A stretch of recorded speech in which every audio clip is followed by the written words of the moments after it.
திருவள்ளுவரின் வழியில் வாழ்ந்து வாழ்வின் உன்னத நிலையினை அடைய திருக்குறளோடு நாம் என்னும் இந்த நிகழ்வில் இணைந்திருக்கின்ற உங்கள் அனைவருக்கும் முதற்கண் வணக்கம்.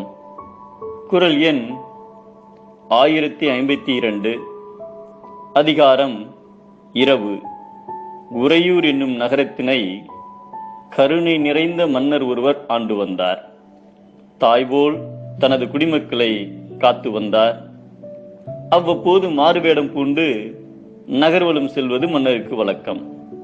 அப்பொழுது கையில் பணம் ஏதும் கொண்டு போக மாட்டார்.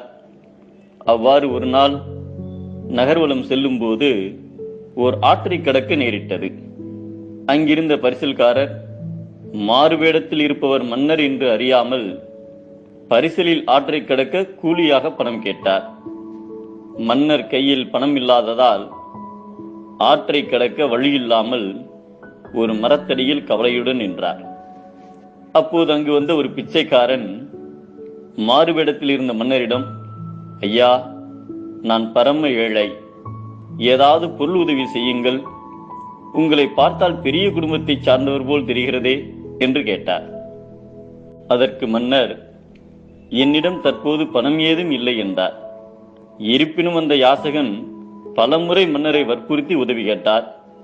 அப்போது மன்னர், இந்த ஆற்றை கடப்பதற்கு பணமின்றி நானே யாராவது பணம் தருவார்களா என்று கவலையுடன் தான் இங்கு நின்று கொண்டிருக்கிறேன் என்றார். சற்று யோசித்த அந்த யாசகன், நீங்கள் சொல்வது உண்மை என்றால் நீங்கள் ஆற்றை கடந்து செல்வதற்கு வேண்டிய பணத்தை நான் தருகிறேன் என்று கூறி தன்னிடம் இருந்த பணத்தை மன்னர் கையில் கொடுத்தார். அப்போது மன்னர், உன்னிடம் பணம் இருக்கும்போது என்னிடம் ஏன் யாசித்தாய் என்றார். அதற்கு, உள்ளபடியே நான் ஏழைதான், மேலும் நான் ஒரு யாத்ரீகன், வழி செலவிற்காக உம்மிடம் யாசித்தேன்.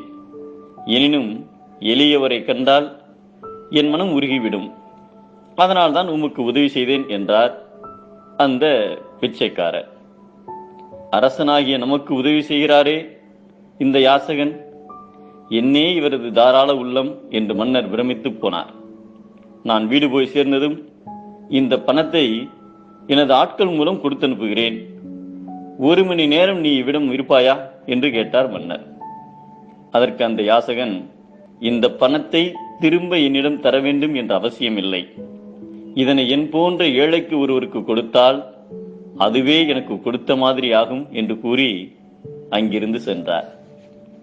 ஒருவர் யாசிக்கின்ற பொருள் துன்பம் இல்லாமல் வந்தால் யாசித்தலும் ஒருவருக்கு இன்பமே என்பதை இன்பம் ஒருவருக்கு இரத்தல், இறந்தவை துன்பம் உறாவரின் என்கிறார் நம் தெய்வ புலவர் திருவள்ளுவர். வருத்தத்தோடு தந்தால் துன்பம், வாழ்த்தி தந்தால் இன்பம்.